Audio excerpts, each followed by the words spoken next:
नमस्कार दोस्तों, केंद्र सरकार पर जांच एजेंसियों सीबीआई, आईटी और ईडी यानी प्रवर्तन निदेशालय के जरिए अपने राजनीतिक विरोधियों को परेशान करने के आरोप लंबे समय से लगते रहे हैं। लेकिन अब कोर्ट ने भी इन आरोपों पर एक तरह से मोहर लगा दी है। शिवसेना सांसद संजय राउत को मनी लॉन्ड्रिंग मामले में जमानत देते समय विशेष अदालत ने ईडी पर तीखी टिप्पणियां की हैं। गौरतलब है कि धन शोधन निवारण अधिनियम पीएमएलए से संबंधित मामलों की सुनवाई के लिए नामित विशेष न्यायाधीश एमजी देशपांडे ने ईडी को कड़ी फटकार लगाई है। अदालत ने संजय राउत और उनके सह आरोपी प्रवीण राउत की गिरफ्तारी को इलीगल यानी गैर कानूनी बताया है। ईडी के खिलाफ तीखी टिप्पणियां करते हुए एजेंसी के कार्यों को विच हंट यानी जानबूझकर निशाना बनाना करार दिया है। न्यायाधीश देशपांडे ने कहा कि दोनों आरोपी एक तरह से अवैध रूप से गिरफ्तार किए गए हैं। अदालत ने यह भी कहा कि जांच एजेंसी ने गिरफ्तारी की असाधारण शक्तियों का इस्तेमाल बहुत लापरवाही से किया है। कोर्ट ने कहा कि दोनों आरोपियों को बिना किसी कारण के गिरफ्तार किया था। अदालत ने राउत की गिरफ्तारी को विच हंट और उनके मूल्यवान अधिकारों की हत्या बताया।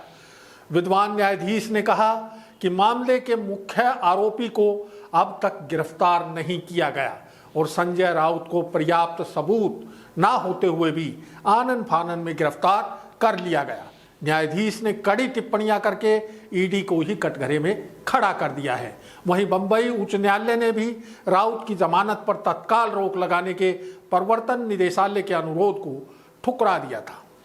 विशेष न्यायाधीश की टिप्पणियों से विपक्ष के इस आरोप को बल मिलता है कि सरकार के इशारे पर केंद्रीय जांच एजेंसियां विरोधी नेताओं को खास मकसद से परेशान करती हैं। शिवसेना सांसद संजय राउत ने इसी साल फरवरी महीने में राज्यसभा के सभापति को एक पत्र लिखकर आरोप लगाया था कि अगर उन्होंने महाराष्ट्र सरकार को गिराने में मदद नहीं की तो उन्हें ईडी की कार्रवाई की धमकी दी गई है। राउत ने फरवरी में दावा किया कि परोक्ष रूप से ईडी का इस्तेमाल लोकतांत्रिक तरीके से चुनी हुई सरकार को गिराने के लिए किया जा रहा है और जून में महाराष्ट्र की उद्धव ठाकरे सरकार गिर गई। इसी तरह के आरोप दिल्ली के शिक्षा मंत्री मनीष सिसोदिया और आम आदमी पार्टी के नेता व मुख्यमंत्री अरविंद केजरीवाल ने भी केंद्र सरकार पर लगाए। शिवसेना सांसद को जमानत मिलने पर कांग्रेस के वरिष्ठ नेता जयराम रमेश ने कहा कि अदालत की तीखी टिप्पणियों की भाषा से स्पष्ट है कि केंद्रीय जांच एजेंसी का इस्तेमाल राजनीतिक विरोधियों को डराने और धमकाने के लिए किया जा रहा है।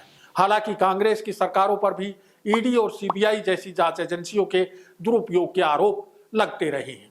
यूपीए सरकार के कार्यकाल में तो सुप्रीम कोर्ट ने एक मामले में टिप्पणी करते हुए सीबीआई को पिंजरे का तोता बताया था। इसी तरह अब ईडी की कार्यप्रणाली सवालों के घेरे में है। सीबीआई के बजाय ईडी का उपयोग पिछले कुछ सालों में काफी ज्यादा बढ़ा है और केंद्र की पसंदीदा एजेंसी बन गई है। इसका सबसे बड़ा कारण है कि किसी मामले की जांच सीबीआई को सौंपने के लिए राज्य सरकार की ओर से मांग किया जाना जरूरी है।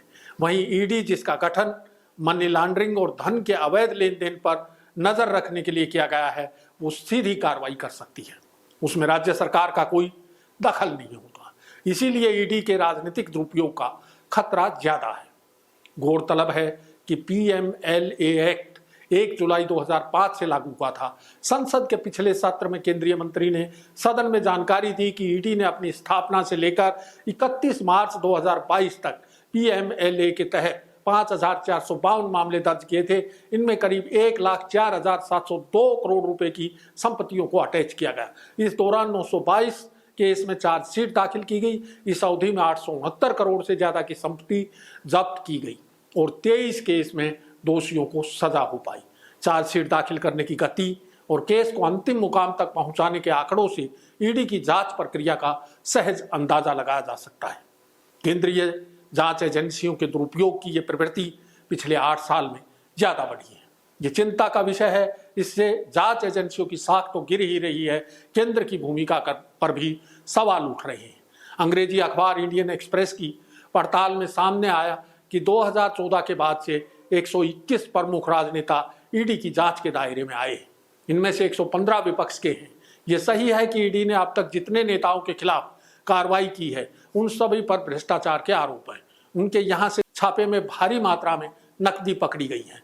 अवैध लेन देन के सबूत भी मिले हैं। कांग्रेस नेता सोनिया गांधी और राहुल गांधी से लेकर अनेक विपक्षी नेताओं के खिलाफ ईडी की जांच चल रही है। आरोप है कि जिन नेताओं के खिलाफ जांच चल रही है उनमें बड़ी संख्या में भ्रष्ट नेता बीजेपी में शामिल हो गए हैं। बीजेपी में आते ही उनके खिलाफ जांच की रफ्तार थम गई है। विपक्ष के नेता अक्सर आरोप लगाते हैं कि ऑपरेशन कमल की अपार सफलता के पीछे केंद्रीय जांच एजेंसियों का ही हाथ है। ईडी को बिना किसी राजनीतिक निर्देश की निष्पक्षता से कार्रवाई करनी चाहिए। धन के अवैध लेन देन को लेकर विपक्ष के तमाम नेता ईडी के रडार पर हैं, लेकिन क्या उसी तरह भाजपा के भ्रष्ट नेताओं पर भी ईडी की नजर है? सवाल उठता है कि पिछले 8 साल में एक भी बीजेपी नेता के खिलाफ ईडी ने कार्रवाई क्यों नहीं की? इससे जाहिर है कि ईडी केंद्र के इशारे पर ही अपने शिकार पर झपटती है और उसको दबोचने के बाद जांच की रफ्तार परिस्थितियों की नजाकत के हिसाब से बढ़ाई और घटाई जाती है। इसे समझने के लिए न्यायाधीश एमजी देशपांडे की संजय राउत को जमानत देते हुए की गई टिप्पणी काफी सहायक हो सकती है। न्यायाधीश पांडे ने कहा कि एजेंसी एक आरोपी को गिरफ्तार करने के समय जो असाधारण तेजी दिखाती है, वो आरोपी की गिरफ्तारी और हिरासत में भेजने के बाद ईडी की यह तेजी खत्म हो जाती है। ये टिप्पणी सारे गोरख धंधे को उजागर कर देती है। अब समय हो चला है आपसे विदा लेने का, लेकिन विदा लेने से पहले एक ज़रूरी अपील। आपको ये वीडियो पसंद आया हो तो इसे शेयर करें, लाइक करें और हमारे चैनल को सब्सक्राइब करें। जल्द मिलेंगे एक नए मुद्दे के साथ। नमस्कार।